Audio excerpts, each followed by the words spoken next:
첫 번째, PP 대 CNO.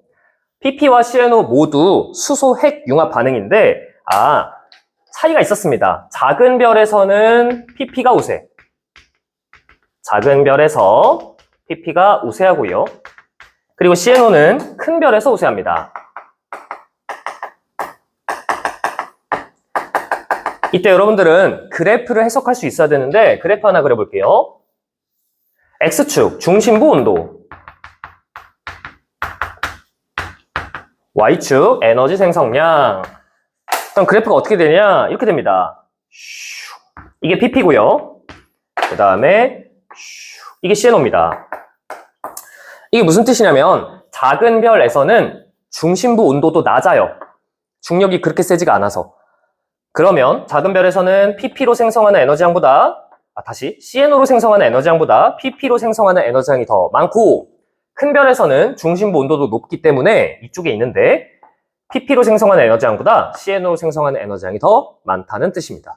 그럼 여러분들은 이 교점의 온도를 외워주셔야 되는데, 이 교점의 온도는 대략 1800만 켈빈입니다.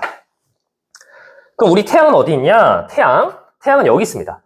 여기가 태양이에요. 태양. 중심부 온도가 대략 1500만 켈빈이고요. 이거 뭐라고요? 중심부 온도. 표면 온도가 아니라 중심부 온도. 태양의 표면 온도는 6000켈빈, 중심부 온도는 1500만 켈빈. 교점보다 왼쪽에 있으니까 태양은 PP가 우세한 별입니다. 별 내부 구성 원소 그래프.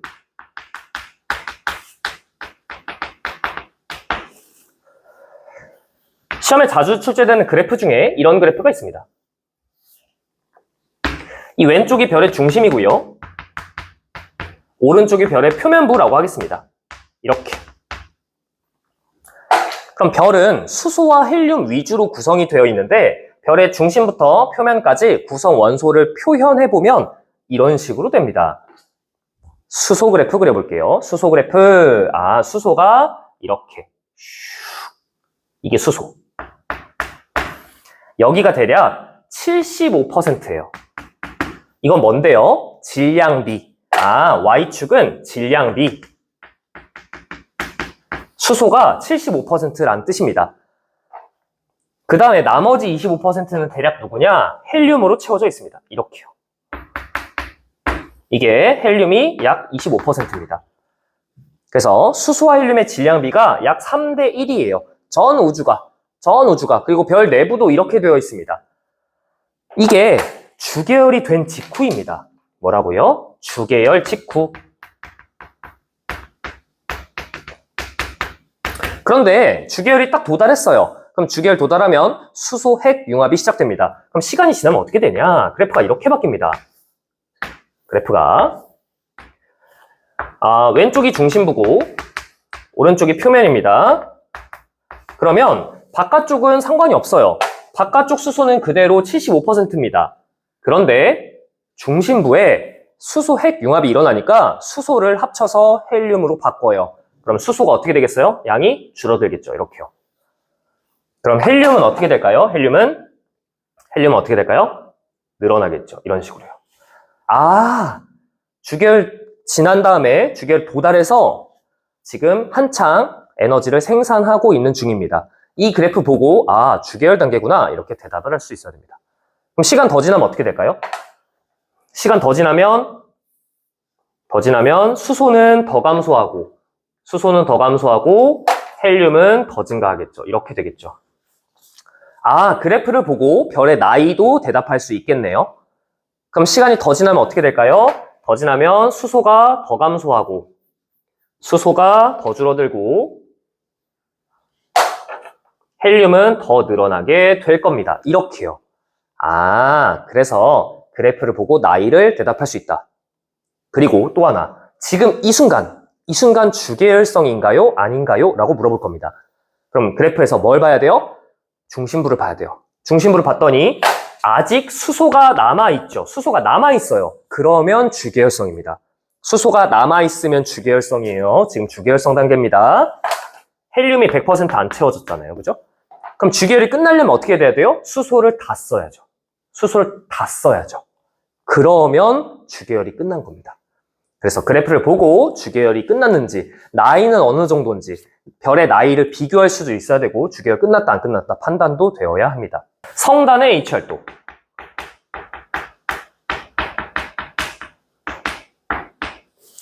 성단이 뭐냐면 별의 집단입니다. 그런데 대부분 동시에 비슷한 시기에 태어납니다. 그래서 별이 한 뭐 1000개, 뭐 100개, 1000개, 10,000개 이러한 별들이 같이 태어난 거예요. 같이. 이게 성단이에요. 그래서 뭉쳐 있는데, 별들이 모여 있는데 비슷한 시기에 같이 태어난 게 성단이다. 이렇게 생각을 하시면 되는데, 예를 들어 별 100개 있다고 할까요? 별 100개. H열도에 표시해 보겠습니다. 별 100개. 별 100개. H열도. 그럼 100개가 전부 다 주계열성이라고 가정해 볼게요. 그럼 이렇게 됩니다. 이렇게요. 이렇게. 이렇게. 이렇게. 지금 별을 100개를 찍은 겁니다. 별 100개가 전부 다 주계열성이라고 가정해 보겠습니다. 그런데 시간을 좀만 더 과거로 되돌려 볼까요? 과거? 이거보다 이전 시기에는 어떻게 됐을까요? 지금은 다 주계열성인데 과거엔 이랬을 거예요. 과거에는. 좀 이전에는 얘네들 중에 주계열이 제일 빠르게 되는 애는 얘예요. 얘. 왜? 질량이 크니까. 질량이 크니까 주계열에 빠르게 도달. 그래서 빠르게 주계열 도달. 빰. 같은 성운에서 수축해서 별이 되는데 사이즈가 클수록 주계열에 빨리 도달한다고요. 근데 작은 애들은 천천히 도달. 그래서 아직 주계열에 못 갔어요. 이렇게. 아직.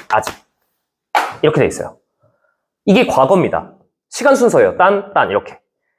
그럼 시간이 지나면 어떻게 되냐? 시간 지나면 이렇게 됩니다. 시간 지나면 얘가 주계열되고, 얘 주계열되고, 얘 주계열돼서 이렇게 되겠죠. 여러분들은 두 그림을 보고 누가 더 먼저다 대답할 수 있어야 됩니다. 이게 더 먼저입니다. 그리고 나중에 전부 다 주계열. 근데 죽을 때 되면 어떻게 되겠어요? 죽을 때 되면 이 친구들이 먼저 죽겠죠. 주계열 끝났으니까. 그래서 그 다음에 미래에는 어떻게 되냐? 미래에는 작은 애들은 아직 주계열에 남아있는데 큰 친구들은 이미 주계열이 끝나고 거성으로 가고 이미 죽어서 H열도에 없는 친구들도 있습니다. 이렇게 돼 있을 거예요. 이렇게. 그래서 여러분들이 할 수 있어야 되는 건 이 H열도상에서 별들을 다 찍었을 때 이게 성단의 H열도라면 시간 순서대로 배열을 할 수 있어야 됩니다. 시간 순서대로 배열을. 이게 첫 번째고, 두 번째, 이별 있죠, 이별. 지금 이별, 보이는 별, 요별. 이별 주계열성인가요? 라고 물어본다면 아니라고 대답하셔야죠. 아닙니다. 이 라인상에 있다고 주계열이라고 하면 안 됩니다. 이 별은 여기 있다가 죽으러 가는 친구입니다. 제일 앞에 있잖아요. 제일 앞에. 얘네들만 주계열인 겁니다. 얘네들만. 밑에 있는 애들만 주계열이에요. 이게 두 번째 주의사항. 마지막. 여기에 지금 이렇게 꺾이는 지점이 있습니다. 꺾이는 지점, 여기요. 이걸 전향점이라고 부르는데 시간이 흐를수록 전향점은 우하단으로 내려갈 거예요. 왜요? 이 다음에 얘가 이제 주계열 떠날 거고 얘 거 떠날 거고 얘 떠날 테니까요. 이렇게. 차례로 죽으러 가겠죠. 이렇게 최후를 맞이하러. 그러면 전향점도 아래로 내려가는 형태가 될 겁니다. 이 내용을 토대로 H열도를 보고 성단의 나이를 판단할 수 있어야 합니다. 성단의 나이를 비교할 수 있어야 해요. 여기까지가 별의 진화에 대한 심화 내용이었습니다.